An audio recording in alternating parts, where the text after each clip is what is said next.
It's 2025, and across America, homelessness is impossible to ignore. It's not just big cities. Tent encampments now line highways and fill parks and towns everywhere. The American dream is overshadowed by the reality of people living on the streets, in cars and under bridges. Families try to create normalcy in impossible conditions. Retirees huddle in blankets, not by choice, but by necessity. The scale is staggering, a crisis that's moved from the margins to the center of daily life. The postcard image of America has been replaced by a more complicated, heartbreaking reality. How did we get here? Who are the people behind the statistics? The energy of American cities is now layered with visible sadness and struggle. Survival is a daily battle for dignity and safety. For many, the American dream has become a daily nightmare on the pavement. This crisis is now part of the national conversation, on the news, in politics, and in our neighborhoods. But for those living it, it's not a debate. It's their life. They are human beings with stories and hopes, not just statistics. As we walk past, we see a reflection of a society where the gap between rich and poor has become a chasm. Every day, more people are falling in. How did we get here? It's simple math. The cost of housing has soared while wages have stagnated. Even full-time workers can't keep up. For many, rent eats up their entire paycheck. Minimum wage earners can't afford even a small apartment. Safety nets meant to catch people are full of holes or missing entirely.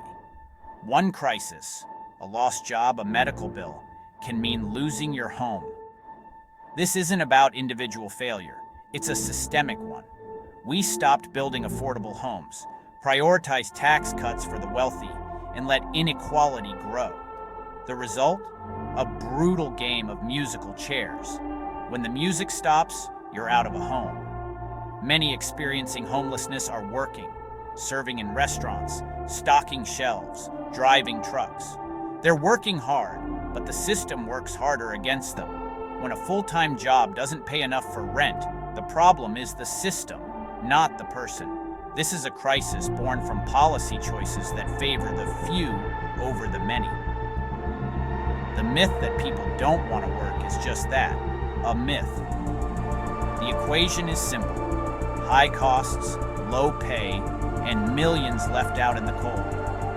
Until we fix the math, the crisis will only grow. The system needs to change. This crisis hits hardest for the most vulnerable. Children, the elderly, people of color, those with disabilities, and gender-diverse individuals. Kids worry about where they'll sleep, not just homework. Seniors find their Social Security checks can't cover rent.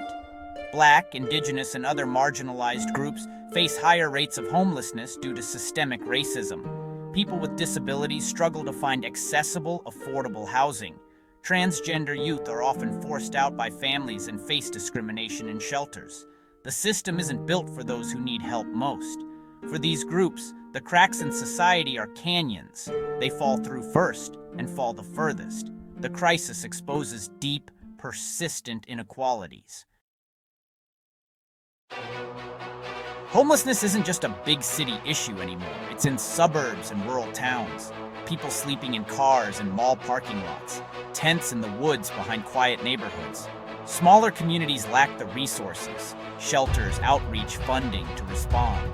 As rents rise everywhere, people are pushed out of cities, searching for affordable housing that doesn't exist. Federal funding cuts have left small towns unprepared. When people fall on hard times, there's often nowhere to turn. Local charities can only do so much. The crisis is now nationwide. No one is immune. It's in our backyards, affecting our neighbors. Economic pressures are crushing people everywhere. Moving to a smaller town is no escape. The crisis follows. Homelessness is a national problem, demanding a national response. It's not someone else's problem anymore. The fire has spread from city centers to cul-de-sacs. It affects us all. The crisis is bigger than what we see. Hidden homelessness is everywhere. Many aren't counted because they're couch surfing, living in cars, or crammed into motels. Their lives are unstable, filled with uncertainty and fear. Kids can't focus in school. Adults struggle to keep jobs without a stable address.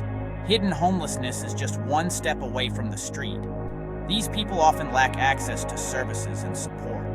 They're invisible to the system, trapped in limbo. For every person on the street, several more are hidden, barely hanging on. Our response must be bigger, reaching people before they fall further. Seeing the unseen is crucial to solving the crisis.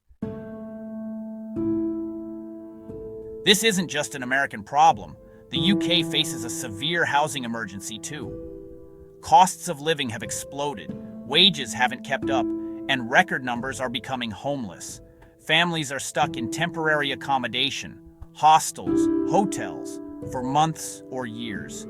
It's disruptive, isolating, and devastating for children's health and education. The health toll is massive. People die from treatable conditions without stable housing. The average age of death for a homeless person in the UK is just 45. Scotland and Wales have declared housing emergencies, and public demand for action is growing. The market alone won't solve this. Government and society must step up. The UK's struggle mirrors America's. Both face a crisis that demands real commitment to building homes and supporting people. The lesson is clear. This is a global issue. We must act. The problem is huge, but it's not hopeless. Homelessness is solvable.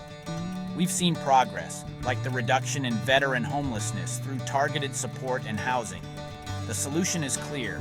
Build more affordable homes and strengthen social safety nets. Massive public investment is needed. Markets alone won't fix this. Preventing homelessness means more rental assistance, better mental health care, and job support. We must stop criminalizing homelessness and invest in real solutions. Outreach, safe shelters, and a housing-first approach will get people into homes, then provide support. This is about dignity, evidence, and compassion. It's about the society we want to be. Do we walk past our neighbors, or do we help? We can all play a part. Volunteer, donate, demand action from leaders. Ending homelessness is a choice, not a dream. We've solved it for some. We can solve it for all. The time to act is now. Together, we can build hope, not just houses. Let's choose to end homelessness for everyone.